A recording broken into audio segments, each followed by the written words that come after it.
even though I kind of knew that Kevin was killed, I really didn't accept that because nobody had told me that. And after everything had calmed down, one of the patrol lieutenants was walking by, and I asked him, I said, how's Kevin doing? And he told me that Kevin was gone. And that's when it really hit me that wow, this wasn't this kind of SWAT call out I was expecting. I thought I'd be home by now.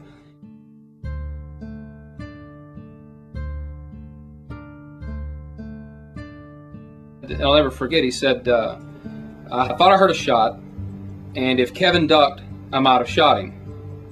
And I had a realization at that exact moment, and I thought, wow, that was your round that went off first. And then I thought, well, okay, if we fired first, maybe the suspect fired back at us.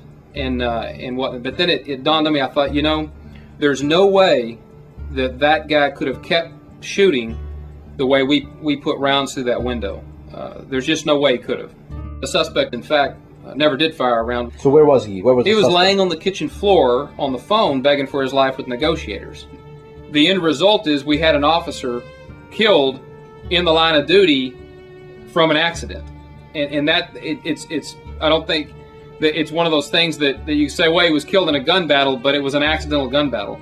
And that made it very tough for a lot of officers to cope with, me included. I had a lot of issues about whether our training was bad or whether we could have done something better that day.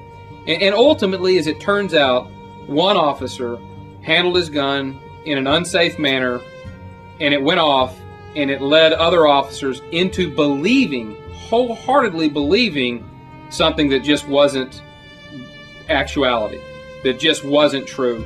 And they reacted to it because they believed it was true.